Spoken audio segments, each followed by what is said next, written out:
Okay, so tonight, Be'ezras Hashem, we're going to be continuing with our series of shirim on the teachings of Rav Yitzchak Meir Morgenstern Shlita. And like we've been doing throughout the series so far, we're going to be building off of the discussion that we had last week, which was built off of the preceding weeks.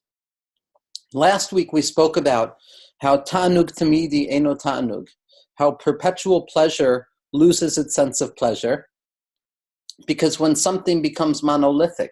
and the presence of HaKadosh Baruch Hu without any miniot or any preventions, after a while it takes out the experience of forcing oneself to break through the darkness,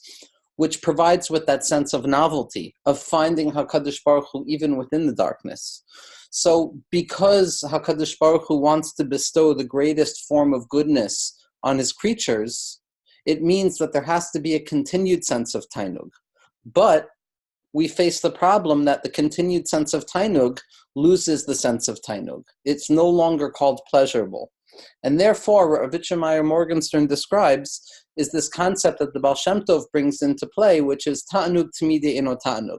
That perpetual pleasure is not pleasure, and therefore what we need to do is we need to be able to elevate the state of non-pleasure, the state of struggle, the state of difficulty, which is so often associated with the realm of bina and separation, and we need to take that and bring it with us into the space of ta'anug, into that place of chachma, into that place where all is nullified in the grandiose light of HaKadosh Baruch Hu, as it was prior to the creation of the world. And by aligning these two paradoxical modes of the ta'anug tamidi, of the perpetual pleasure associated with chachma, and the lack of pleasure associated with bina, we take the two of those experiences, we hold them simultaneously in the paradoxical way where even when we're not in pleasure, even when we experience the pain of the absence of pleasure, where a person is forlorn within themselves, no longer believing in the capacity to experience the level of chachma, which means that they're stuck in the space of bina, at the level of keser, even the experience of bina, even the opposite of pleasure, becomes pleasurable. It's not that the lack of pleasure gives pleasure, because that would just be reverting back to chachma, as we said, which loses its shame of pleasure. But rather, the lack of pleasure itself becomes a fundamental mode of experience through which we're capable of engaging this world that God has created by being mitmoded, by facing the fact that living in this world very often means confronting the states of non-pleasure. And when the states of non-pleasure become pleasurable in that sense as well, so then we have doubled our experience. Not only are we serving HaKadosh Baruch Hu with the pleasure of chachma, with the pleasure of nothingness and ego nullification, but we're also serving HaKadosh Baruch Hu with the vessels of limitation so often associated with somethingness or the limited space of bina. Now, the question that we wanted to ask is, what happens when a person reaches that place of keser? What happens when a person finally reaches that apex, finally reaches that space where everything is okay, where the bina and the chachma, the yesh and the ein, the ego and the nullification of ego, both join together to serve this more powerful mode of experience? What happens when a person reaches that place of keser? Or like we described in the second shir, which was the third shir, which was a description of how this process plays out vis-a-vis the purpose of creation. If the purpose of HaKadosh Baruch Hu was to disclose himself from a state of Ein Sof, from a state of the infinite, and to descend into a space of limitation, into Sofiyut, into constriction and difficulty, for the sole purpose of taking that difficulty and taking that bina and taking that space of limitation and elevating it back up to the space of the unity of God, so that we show that we can bring this additional adornment, this tosefet kishut, and that in theory the purpose of the creation of the world is for the infinite to descend into finite, and so that we can take the finite and elevate it back up to the infinite, thereby showing that the infinite is so much greater and that there's an additional adornment. So whether you're looking at it in the ontological mode through which HaKadosh Baruch Hu created the world, as we discussed in the third shir, or whether you're looking at this process as we discussed on the psychological experience of an individual, as we discussed in the fourth shir last week, the question remains the same. Once we've gone through this process, once the infinite and the unlimited has descended into the finite and the limited, Once light has descended into darkness, once pleasure has descended into non-pleasure, so that we can take it and elevate it back up to its original space, thereby multiplying and potentiating and allowing the unity of light to grow double, because now we see that the light is not only apparent in the light, but it's also apparent in the darkness. So what happens when we reach that place of Keser? What happens when we reach that paradoxical space where Ein and Yesh, where something and nothing dance together? Do we say that we've reached the tachlis of creation? Do we say that we've finally grasped exactly what God wanted out of us in this world? Do we say that we have completed our mission of what it means to be human beings on this world? And this is what I want to discuss tonight. In this week's shir, what we're going to see is the shock absorber, for lack of a better term, this linchpin that holds the entire system of Rav Meir Morgenstern's Kabbalah together, is the concept of leis machshava tfisa beklal, what the Zohar describes as the utter impossibility of a human being to ever grasp the essence, which is the title of this week's shir. Now, this is something that, honestly, we've discussed in the shirim on Rav Kook, and we've discussed in the shirim on the Leshem, and we've discussed in the shirim on Ishbitz as well, and we've discussed in the shirim on the Sfirot, that one of the primary truths that Kabbalah, or not only Kabbalah, but Jewish Machshava and Torah has brought into the world, is the emphasis on the fact that no matter how far along the ladder of spirituality we raise ourselves, no matter how far we elevate ourselves from the mundane reality of this world back up to the Kedusha of the higher realms, no matter how holy we may be, we will never be fully capable of grasping the essence of what HaKadosh Baruch Hu is. And because this concept of grasping the essence of God, and I almost need to put it in scare quotes, because quite frankly, even to understand what it might mean to grasp the quote-unquote essence of God, Kavyachol, is already a paradoxical conception. But nevertheless, there has been a trend within certain thinkers or certain pathways within interpreting Kabbalah and Hasidus that have claimed that towards the end of days, towards the end of time, there will be a revelation of the Etzem, that there will be a disclosure of essence, so that it is theoretically possible for an individual to truly connect, to truly cleave, to truly have a full unity with HaKadosh Baruch Hu. And what Rav Meir comes to show in countless places is that not only is that an impossibility, but it's almost usher to say. And anytime he speaks about this conception that a person might be able to grasp the essence of HaKadosh Baruch Hu, whatever that might mean, he adds to it a chas v'shalom, implying that not only is this a philosophical and spiritual impossibility, but there's almost a negative conception involved in that. That to claim that a person can have a full union with HaKadosh Baruch Hu, to claim that a person can come to a place in the mind's eye, or through the speculation or contemplation of the mind, to the essence of what God is, would on a certain level collapse the entire system that Kabbalah and Hasidus and Machshava has come to set up. And for Rav Meir, this concept of leis machshava tfisa beklal, the ultimate fact that no matter how far we go along in the rungs of spiritual development, we will always already remain at a distance from the essence of what HaKadosh Baruch Hu is clear to him from the writings of all of the Mekubalim. Whether it's from the writings of the Ramchal, or from the Rashash, or from the Vilna Gaon, or from the Baal Shem Tov and his students, one of the clearest descriptions about the entrance into the possibility of talking about God is that this concept of Or Ein Sof, this concept of the light of the infinite that emerged prior to creation, saturating the worlds, so that in order to create the world, there had to be a tzimtzum, a contraction of that divine light, that light of the infinite.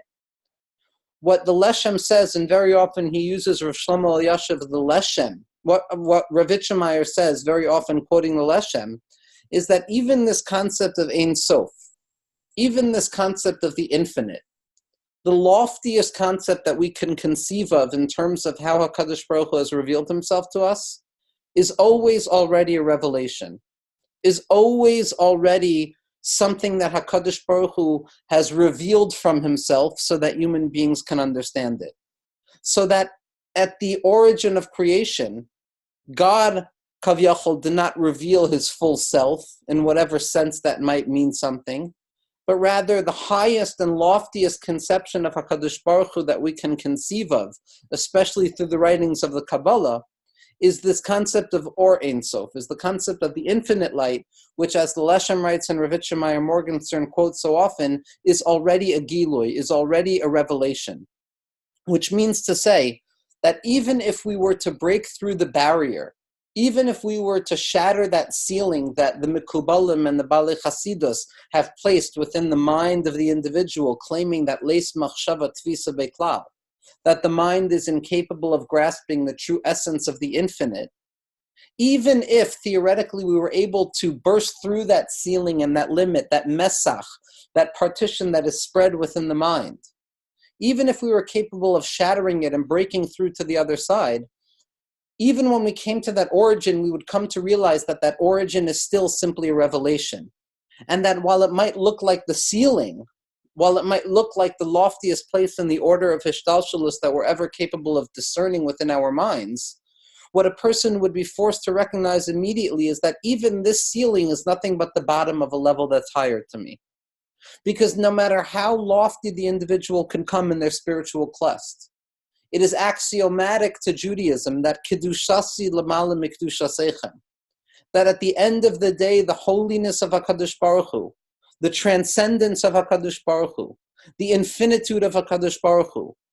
the inconceivable unity of HaKadosh Baruch Hu prior to the creation of the world, which exists at every moment, past, present, and future, without the discernment of temporal fragmentation,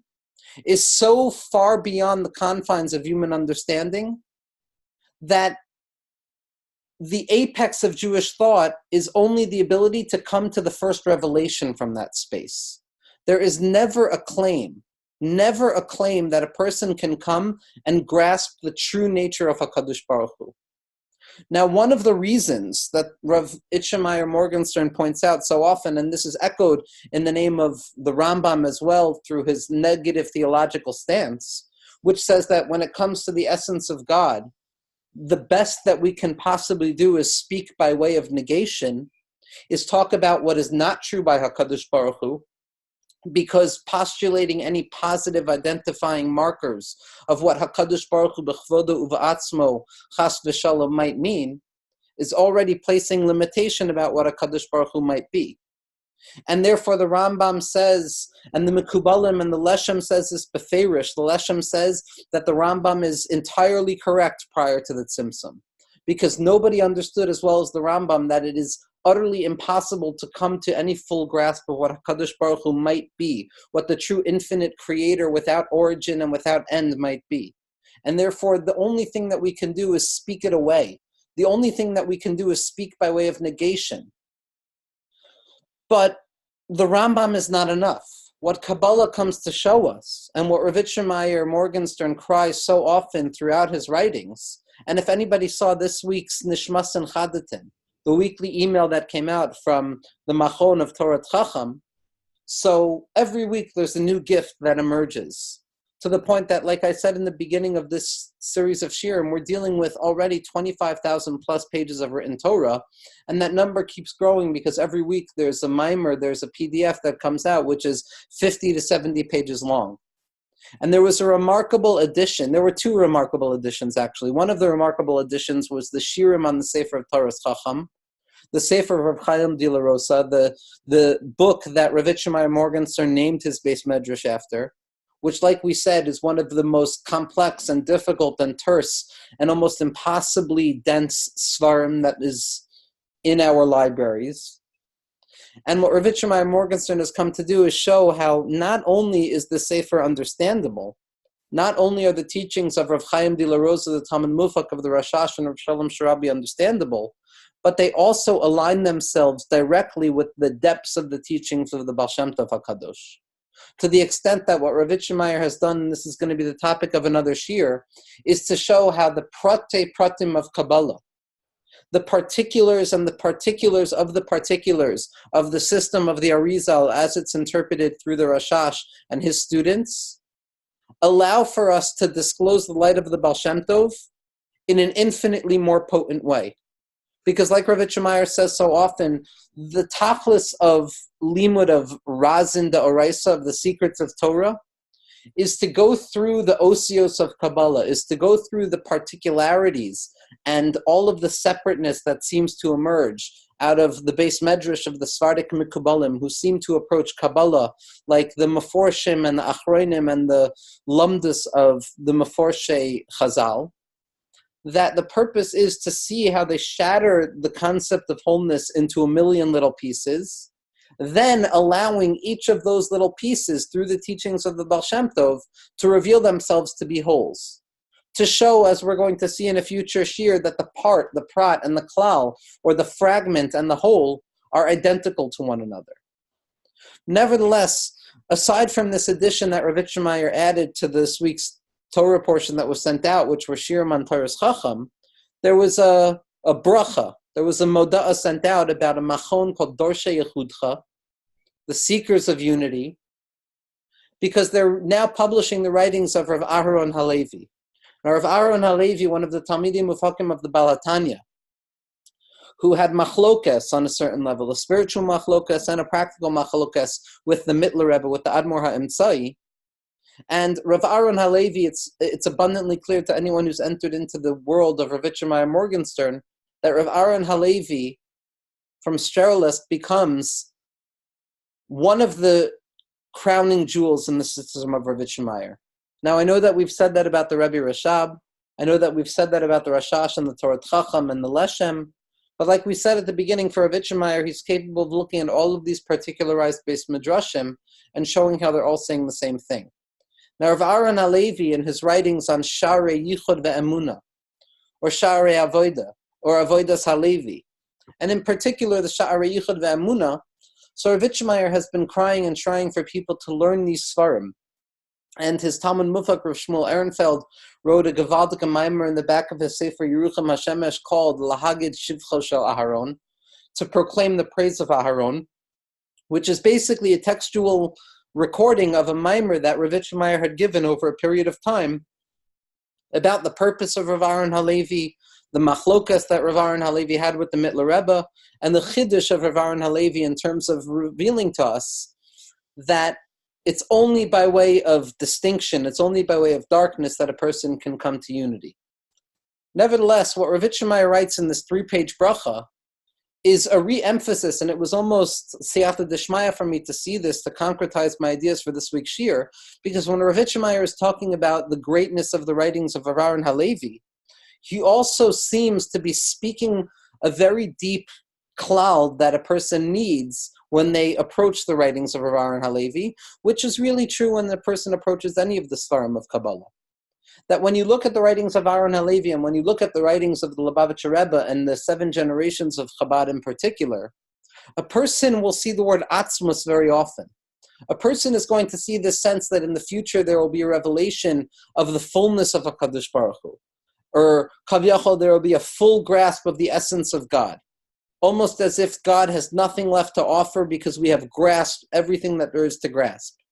implying that it's only the limitation of exile, or only the limitation of temporality and time and being stuck in zmaniyut and separation and distinction, which prevents us from understanding the true nature of God or the true essence of God. And so when a person learns these writings, there's a chashash, there's a worry that a person may feel that when they talk about etzem, when they talk about the essence of HaKadosh Baruch Hu, that they've come to grasp the full expression of HaKadosh Baruch Hu, as if there's no more distance between creator and creation, because creation has, God forbid, elevated itself up to a space of creator. And so Rav Meir in this bracha speaks that away so emphatically and so powerfully. And there's a 30-page mimer in Yam HaChochma Tafshin Ayin Tes called Leitz Machshava Tvisa Beklal, which stresses this in even more severity, which is that even when Sifrei Chasidus speak about Atzmusa Yisparach, speak about the essence of God, or grasping the essence, or the essence being revealed, or a full revelation, or that the mask and the veil will be revealed and there will be a full disclosure of the light of HaKadosh Baruch Hu in the world, Ravitch Meir forces us to remember every second of the way that is never truly a full expression of HaKadosh Baruch Hu. Because there will always already be an infinitely and infinitesimally large distance separating the human being, the Jewish individual, from the true essence of God. Because to claim otherwise would be chas v'shalom, to run the risk of idolatry, as we're going to speak about in a second. And in this 6-page bracha, or this 3-page bracha that came out in this week's email, which I'll post afterwards, there's an emphasis that no matter where you look, whether it's in the writings of the Baal HaTanya, or the Mitler Rebbe, or the Tzemach Tzedek, or the Maharash, or the Rebbe Rashab, or the Frierdiker Rebbe, or the Lubavitcher Rebbe, that any time these tzaddikim speak about etzem, when they speak about essence, it's never the essential nature of God, chas v'shalom, but rather it's the shmo ha'atzmi. It's the essential name of God. And that the truest and fullest revelation that we can ever grasp as human beings is the fullest name of HaKadosh Baruch Hu. Because the name is always one step removed from the essence. And now, I want to pause here because next week we're going to show how, in spite of the fact that we can never truly reach the full essence of HaKadosh Baruch Hu, nevertheless, we have a way of touching that infinite essence in a paradoxical secret of Emunah. So what I'm saying now is not to, God forbid, to claim that we don't have access, that a person doesn't have a relationship with the true nature of HaKadosh Baruch Hu. The simple postulation of this shir is that there can never be a grasp of the full essence of HaKadosh Baruch Hu. As we're going to see in next week's shir, which is going to be titled Mediated Immediacy, which is based on the klal that Ravitch Meir brings down so often, which is that we have to reach a love. We have to reach directly to HaKadosh Baruch Hu b'chvodo u'va'atzmo, but the only way to do that is through midosav. So, based on a reading of a medrash that Ravitch Meir places at the crown of his system, the true nature of Jewish faith, of Raza Demehem Nusa, is a love, a direct connection to HaKadosh Baruch Hu, b'derech midosav, through the separation, through the mediation of the midos and the way that HaKadosh Baruch Hu has disclosed himself. So that by no means is this shir meant to, God forbid, remove even for one iota of a second the concept that we have a direct relationship with God. B'chvodo u'ba'atzmo. And that when we daven, we're davening directly to HaKadosh Baruch Hu in the truest form. But what Ravitch Meir is coming to tell us is that when we speak about contemplation, when we speak about God himself, we are never talking about the true essence of God. We are never talking about the true infinite nature, because even beginning to speak on that level is already placing a limitation, is already placing some sort of measurement or distinction to that infinitude, to that true nature of essence, kavyachol, that shatters all possibility of distinction. Now, one of the problems for Ravitch Meir, and for most of the Mikubalim, which Ravitch Meir is simply codifying the teachings of the Mikubalim and placing them into an organized system, is that to claim that a person can have a full grasp of the essence, to claim that a person can reach a level of avodas Hashem, where they feel things are complete, that their job is complete, and that their grasp is complete, would mean that we can then apply very particular distinctions to the concept of God. Because if words can capture it, if the mind can capture it in any form of spiritual conjecture, that means that it is graspable by human limitation. And by imposing limits to God, what we've already done is we've taken away that infinitude. We've taken away the true aspect of the fact that it can never truly be grasped. So Ravitch Meir wants to be very certain that when a person learns Sifrei Chasidus, in particular when a person learns the 7th generation of the Lubavitcher Rebbe. Now in this Maimer Leist Machshava Tvisa Beklal, in Tafshin Ayin Tes, what Ravitch Meir does is he shows really specifically through the previous Mikubalim, in particular the Ramami Panel, and also implicit in the writings of the Arizal and the students of the Arizal. But Ravitch Meir clearly wants to show, even from the sources themselves that speak about Atzmos, that speak about the conception of grasping the essence of God, Ravitch Meir uses his genius level of Bekius to show that any time that you see the word Etzem or Atzmos, or the capacity of disclosing the true nature of God in this world, based on sources in the writings of Chabad or in Hasidus, There's another source that speaks away that possibility. And Rav Yitzchak Meir shows through multiple ways, through the writings of the Rabbi Rashav, and in particular the writings of the Tzemach Tzedek, who, like we said, was capable of engaging the previous Mikubalim in a way that continued to be Hasidus, but showed that Kabbalah speaks through Hasidus. Rav Yitzchak Meir Morgenstern shows that any time these tzaddikim speak about etzem, speak about essence, nevertheless, what they mean by essence is that it's Shmo Ha'atzmi, the essential name, which is always one step removed from the essence Kavyachal of what a Kadosh Baruch Hu might be. A glaring lack or a glaring deficiency in this mimer are the teachings of the Lubavitcher Rebbe. Because it's arguable and almost clear from somebody who learns the Ma'amarim of the 7th Rebbe of Lubavitch, Skusi Yagan Aleinu, that he, more than any predecessor, now while he's basing himself on every generation that preceded him, the Rebbe spoke more about the revelation of Etzem, because the Rebbe felt that he was closer to the time of this revelation more than any of the tzaddikim who preceded him. And it's arguable to claim, and I've had this discussion with multiple people who I struggle with sometimes, because for me, the crowning conception is that a person can never truly reach the goal. A person can never truly reach perfection. And that as human beings, we're always perpetually lacking. So for the Lubavitcher Rebbe to come along and claim that there can be a space where a person finally grasps perfection, to me is almost pushing away the entire edifice of Kabbalah and Machshava. But nevertheless, in spite of the fact that Rav Yitzchak Meir doesn't talk about the Rebbe in this entire mimer, there's a footnote that comes along at the end of it. This is going to be on page Elef Shin Chaf and Elef Shin Chaf Aleph, 1320 and 1321 in Yam HaChachma Tafshin Ayin Tes. And he has an entire lengthy footnote, which is clearly simply to show that he can prove this from within the writings of the Rebbe as well.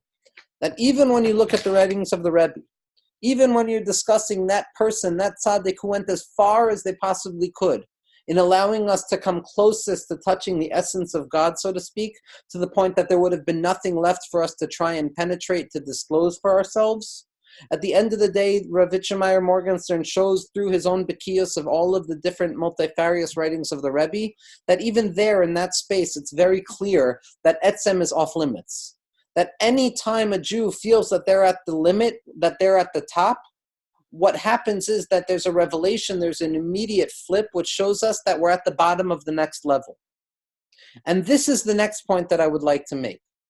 The next point that I would like to make is how this fits in with Rav Yitzchak Meir's system. Because like we said in the past 2 weeks shir, once a person descends away from unity, when we leave that space of Chachma, and we descend into the space of Bina, only for the fact of leaving Bina and elevating ourselves back to Keser, to show that Ein and Ani, somethingness and nothingness, Ein and Yesh dance together, so that a person feels that they've reached the apex, that they've reached the limit. For Rav Yitzchak Meir, that limit, that highest level, is simply the revelation and the opening of an infinitely larger new level. That any time a person hits the top of the process in Avodas Hashem, any time a person has taken the separation of their existence in a particular moment and raised it back up to HaKadosh Baruch Hu and said, here Hashem, here I am with all of the darkness that you threw me into. Here I am with all of the limitation you've thrown me into. And not only did I contain my emunah in it, but I also found tainug within the opposite of tainug. And now I've reached the level of keser. What opens up in front of the person, like we spoke about in the last year of Malchus on the 10 Sviros, is that Keser is simply the Malchus of the higher level. That the highest level of the lower level is the lowest level of a higher level. That the ceiling of the lower floor is the floor of the higher floor. So that any time I reach the top, what I come to recognize is that there's an infinitely larger space for me to proceed. And that any time I feel that I have accomplished something, it can be revealed to me that yes, while I've accomplished a certain level, according to the new level that I stand at, I am infinitely removed from the goal. And this is how Rav Yitzchak Meir really ensures that Avodas Hashem becomes an infinite process, and that a person can never truly claim to themselves that I have reached the tachlis, that I've reached the goal. Because any time we reach a tachlis, Anytime we feel we've come to essence, what's revealed is that our grasp has only been a symptom. Our grasp is only of limitation. And what Meir bases this on profoundly is the teachings of the Rashash. Because one of the Iker Chidushim of the Rashash, one of the novelties that the Rashash brought to the table in Kabbalah is the concept of erchin, of relativity. And basically, because this would take weeks for us to properly describe, and Be'ezras Hashem should be with us, we should be able to continue teaching the words of Rav Meir, and we should be able to teach the words of the Rashash.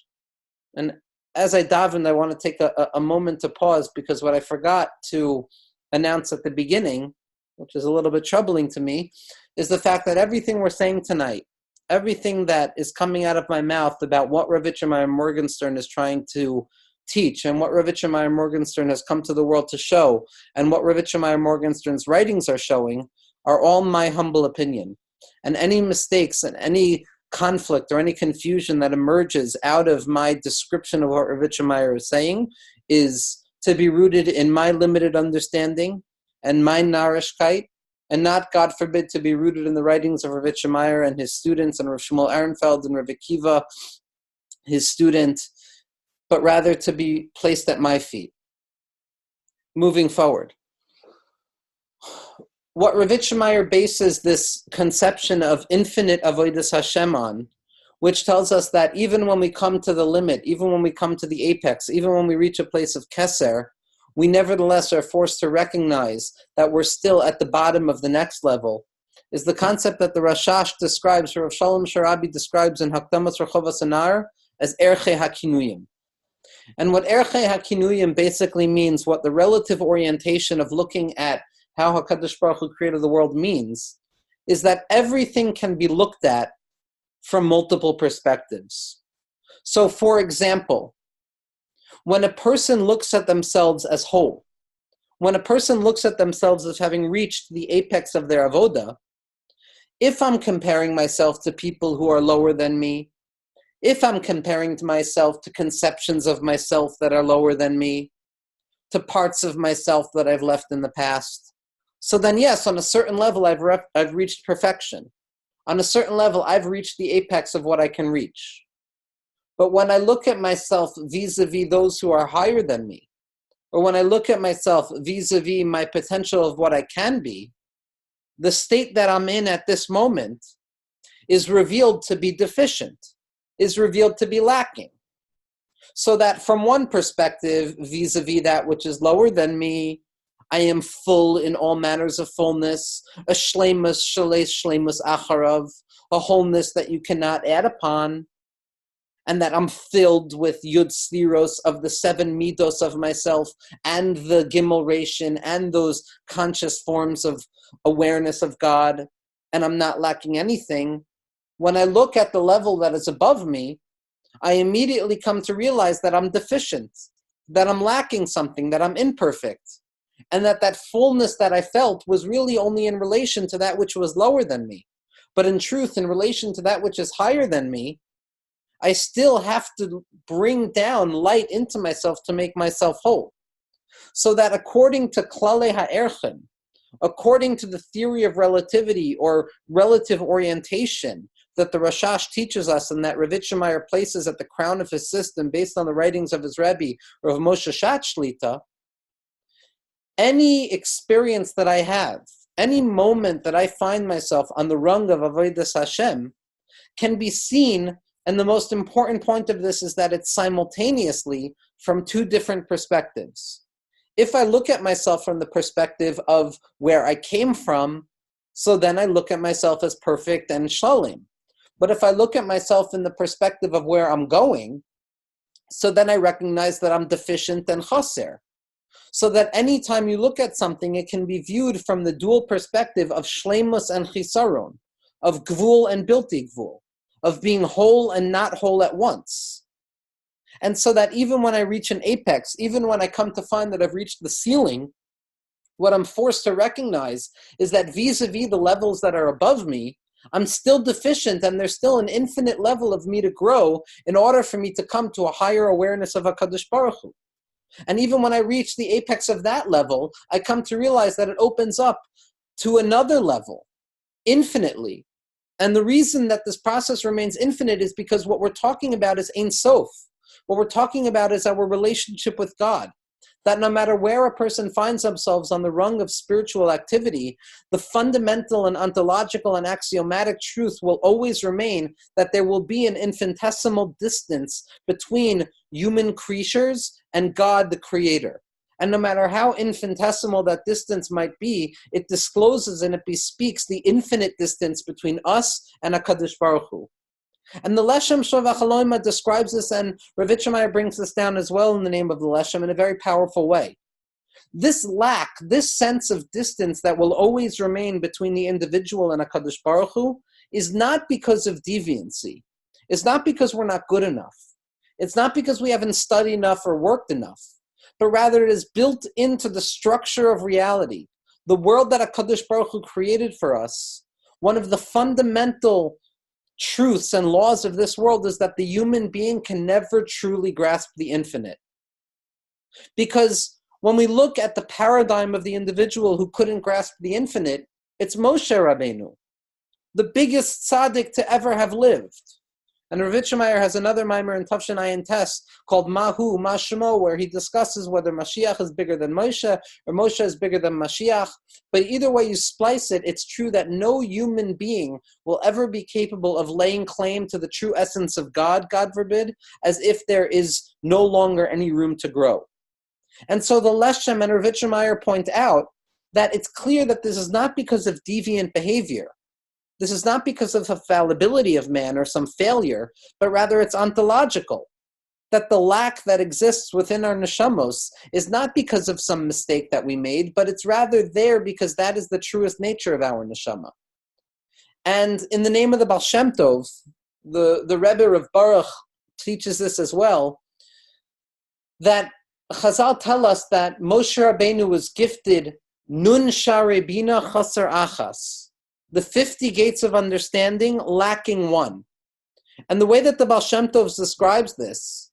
is that when a person comes to the 49th gate of wisdom, of understanding, what they realize is that there's another 49 gates. That when I reach the level of Keser, when I reach the level of perfection vis-a-vis my lower level, I come to find that relative to that which is above me, I'm still at the opening. And that there's an infinite level of growth that I can have. And B'siyata D'Oshmaya, what I wanted to say once was that this is clear in the Lashon of Chazal as well. Chazal tell us that Moshe Rabbeinu received the 50 gates of wisdom, 50 gates of understanding, chaser achas, lacking one. The typical way of reading this Gemara is that Moshe Rabbeinu only received 49. But when you look at the Lashon of Chazal, it says that he received 50, chaser achas, lacking one, which really means that Moshe Rabbeinu truly grasped all 50 gates. But the 50th gate, the Nun Shar of Bina, that level of Keser, is the revelation of Chaser Achas, is the disclosure that we will always already be lacking one. That no matter how high we've gone along the rung of spiritual activity, no matter how lofty we've pushed ourselves, we will always be infinitely distant from HaKadosh Baruch Hu.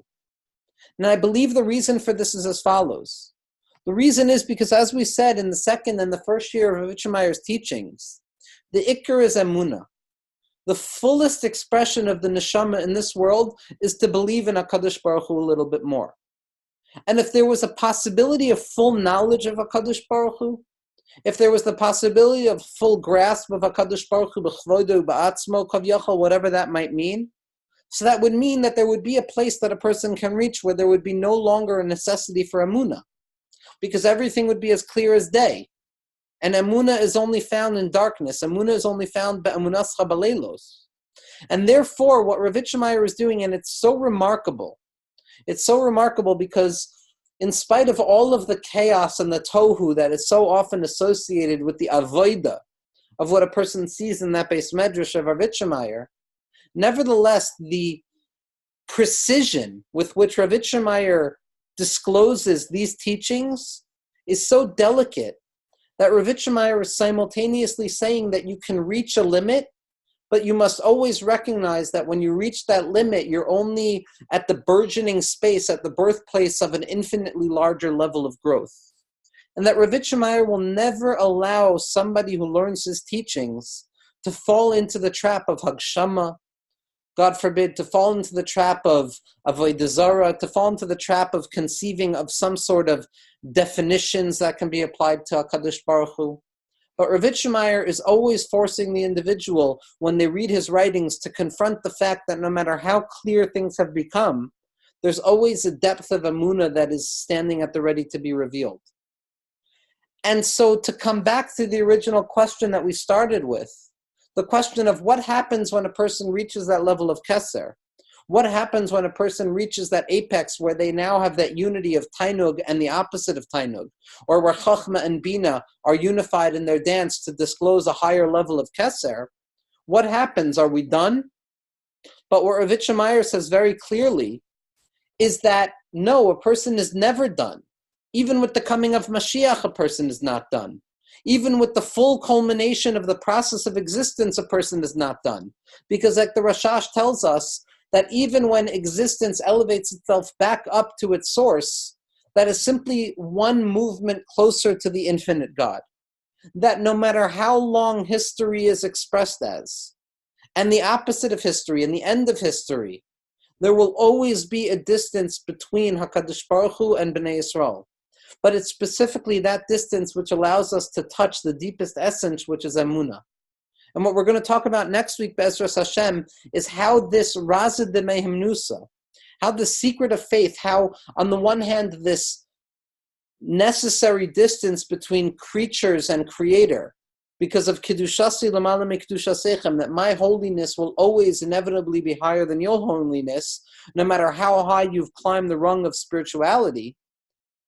Ultimately, the secret of Jewish faith, that Razid de Mehimnusa, is that in spite of the infinite distance, in spite of the fact that we can never bridge the gap separating human beings from God, we still are blessed with the powerful, paradoxical, and impossible ability to reach out to the essence of HaKadosh Baruch Hu, in spite of the fact that we can never touch it. That while we are not capable of reaching it b'machshava, because leis machshava tvisa beklal, we are capable of experiencing it on the level of Ru'usa Deliba, on the desire of the heart. That there's an oft quote in Zohar, which is not in the Zohar, and Rav Meir points this out, that it's from a Medrash quoted in the Rebbe Rashab, and the Baal Tanya brings it down as well, that leis machshava tvisa beklal, that no mind, no thought can grasp it, as Rabbi Nachman describes so poignantly in the first teaching in Sichos Haran. Nevertheless, Tafis beru'usa deliba, it can be grasped in the murmurings and the desires of the heart. And that's what we're going to be discussing next week, Be'ezras Hashem. How it is that it's specifically through the midos, through limitation, through mediation, through the concept that we can never truly reach God, that we paradoxically reach beyond the limit and touch God in a way that transcends the mind or transcends human consciousness.